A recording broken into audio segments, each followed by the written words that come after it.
जय श्री कृष्ण भक्तजनों। ऋषि पंचमी व्रत कथा।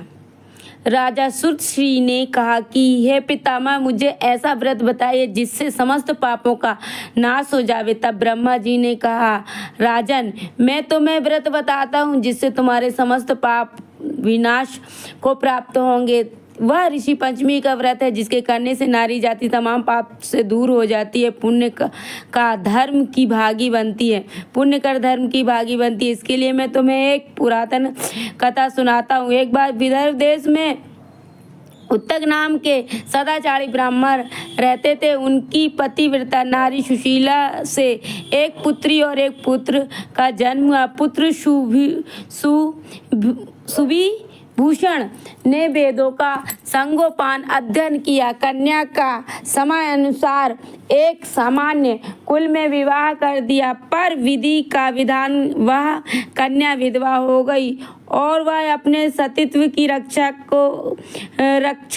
को पिता के घर रहकर करने लगी। ब्राह्मण सा परिवार गंगा तट पर कुटिया बनाकर ब्राह्मण बालकों को विद्यादान कराने लगे। एक दिन कन्या अपने माता पिता की सेवा कर रही थी। एक शिलाखंड पर शयन कर रही थी। रात में उसके शरीर में कीड़े पड़ गए। सुबह जब शिष्यों ने उस कन्या को अचानक इस दशा में देखा तो उसकी माता सुशीला को आवेदन किया कि माता, गुरु पुत्री के दुख को देखिए। गुरु पत्नी ने जाकर अपनी पुत्री की अचानक दशा देख के नाना तरह के विलाप करने लगी और अपनी पुत्री को उठाकर ब्राह्मण के पास ले गई। ब्राह्मण भी पुत्री की दशा देखकर अति विस्मय हो गए। तब ब्राह्मणी से हाथ जोड़कर कहा, भगवान। तब ब्राह्मणी ने ब्राह्मण से हाथ जोड़कर कहा कि भगवान, क्या कारण है कि इस पुत्री के शरीर में कीड़े पड़ गए। तब ब्राह्मण ने भगवान का ध्यान से देखा कि पता चला कि यह पुत्री 7 जन्म पहले ब्राह्मणी थी। एक दिन वह रजस्वला होते हुए भी घर के तमाम बर्तन, भोजन सामग्री छू ली और ऋषि पंचमी व्रत को भी अनादर से देखा। उसी दोष के कारण उस पुत्री के शरीर में कीड़े पड़ गए। क्योंकि रजस्वला रजो धर्म वाली स्त्री पहले दिन चामुंडानी, दूसरे दिन ब्रह्मघातनी, तीसरे दिन ब्रह्मज्ञानी के समान होती है, तीसरे दिन धोबिन के समान होकर शास्त्रदृष्टि मानी जाती है। तुम्हारी कन्या से ऋषि पंचमी व्रत के दर्शन के अपमान के साथ किए थे। इसका ब्राह्मण कुल में जन्म तो हुआ परंतु शरीर कीड़े पड़ गए। तब सुशीला ने कहा, महाराज, ऐसे उत्तम व्रत का आप विधि विधान के साथ वर्णन कीजिए जिससे संसार के प्राणी मात्र इस व्रत के लाभ उठा सके। ब्राह्मण बोले, सधर्मिणी, यह व्रत भाद्रपद मास के शुक्ल पक्ष की पंचमी को धारण किया जाता है। पंचमी के दिन सुंदर नदी में स्नान कर व्रत धारण कर संकल्प सप्त ऋषियों का पूजन विधान से करना चाहिए। भूमि को शुद्ध गोबर से लीप कर उस पर अष्ट कमल दल बनाकर नीचे रखे और सप्त ऋषियों का स्थापन करना चाहिए। ऋषि कश्यप, अत्रि, भरद्वाज, विश्वामित्र, गौतम, जमदग्नि, वशिष्ठ महर्षि की स्थापना कर आचमन, स्नान, चंदन, फूल, धूप, दीप, नैवेद्य आदि से पूजन कर व्रत सफल की कामना करनी चाहिए। इस व्रत को करने के पश्चात उद्यापन विधि भी करनी चाहिए। चतुर्थी के दिन एक बार भोजन करके पंचमी के दिन व्रत आरंभ करें। सुबह नदी जलाशय में स्नान करके गोबर से लीप करके सर्व तो भद्र चक्र बनाकर उस पर अष्टदल कमल रखें। स्थापन करें, कलश के कंठ में नया वस्त्र बांधे, पूजा सामग्री एकत्र कर अष्ट कमल दल पर 7 ऋषियों की स्वर्ण प्रतिमा स्थापित करें। फिर शोषो उपचार से पूजन कर रात्रि को पुराण का श्रवण करें। फिर सुबह ब्राह्मण को भोजन दक्षिणा देकर संतुष्ट करें। इस प्रकार इस व्रत का उद्यापन करने से नारी सुंदर रूप लावण को प्राप्त होकर पुत्र से संतुष्ट हो अजय पति को प्राप्त करती है। बोलो श्री हरिनारायण विष्णु भगवान की जय। इस व्रत की दूसरी कथा, इसमें 2 कथाएं प्रचलित है। इसकी दूसरी कथा है।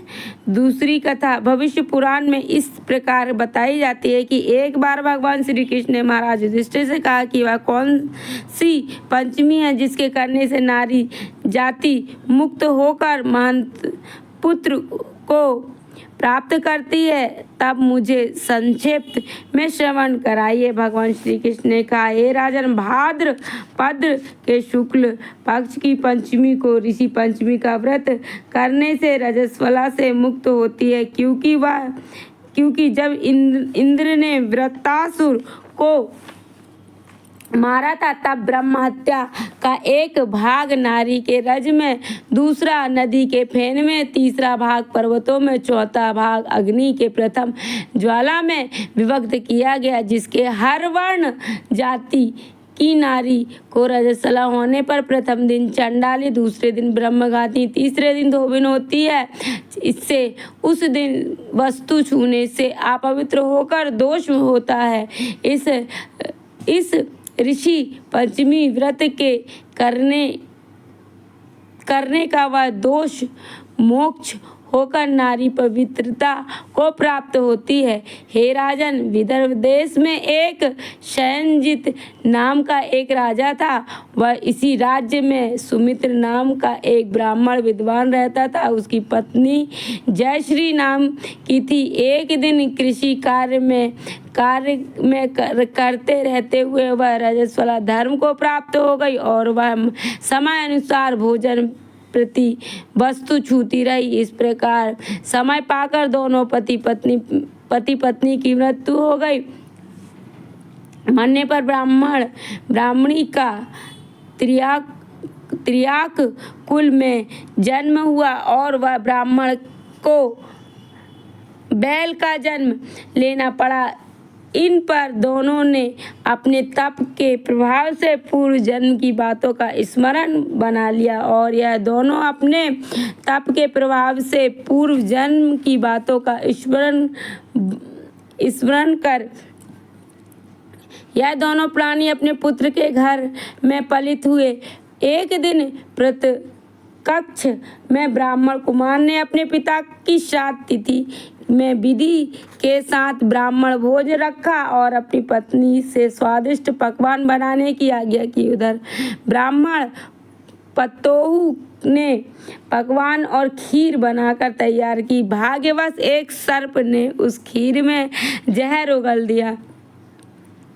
यह सारा हाल ब्राह्मणी कुतिया बैठी देख रही थी। उसने सोचा कि अगर ब्राह्मण खाएंगे तो मृत्यु को प्राप्त हो जाएंगे, जिससे मेरे लड़के को ब्रह्म हत्याओं का भी भारी पाप लगेगा। इसलिए उस खीर को कुतिया ने जानबूझकर झूठी कर दिया। तो बहू ने कुतिया को इतना मारा कि उसकी कमर तोड़ दी और खीर फेंक कर दूसरी बना ली और श्राद्ध कर सब ब्राह्मणों को भोजन कराया। रात को कुतिया ने जाकर अपने पूर्व पति बैल से दिन में होने वाली सारी घटना बताई और बैल बोला, प्रिय, तुम्हारे इस पाप के संदर्भ में आज मुझे बैल होना पड़ा है और आज मेरे लड़के के दिन भर मुंह बांधकर जोता और अभी तक एक मुट्ठी घास भी नहीं डाली। यह सारी बातें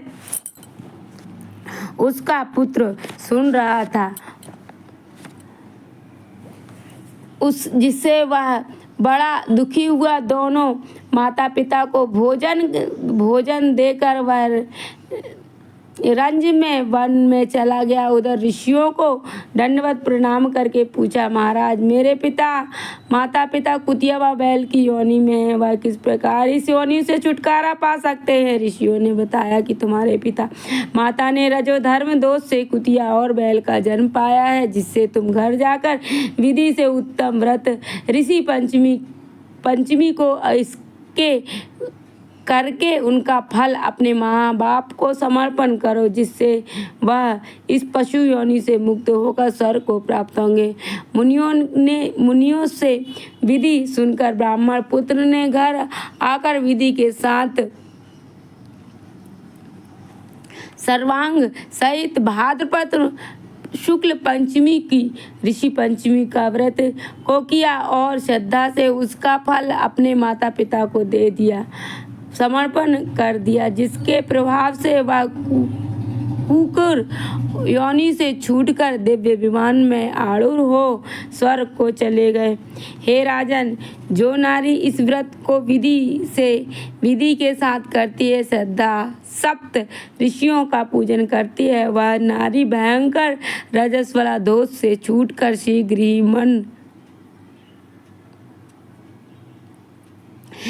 ही धन धान्य पुत्र पौत्र आदि सुख सौभाग्य रूप को पाती है। इसलिए इस व्रत को करने से सारी नारी जातियों का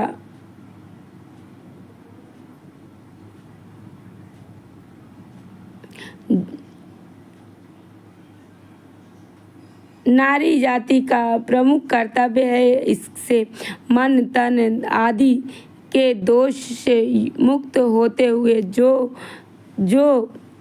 फल तिथियों के करने आदि से प्राप्त होते हैं, वह इस व्रत को अन्यासः नारी जाति को मिल जाते हैं। युधिष्ठिर महाराज जी इस व्रत का ऐसा महत्व देखते हैं। बोलो श्री हरि नारायण विष्णु भगवान की जय, माता लक्ष्मी की जय, शंकर भगवान की जय, सप्त ऋषियों की जय।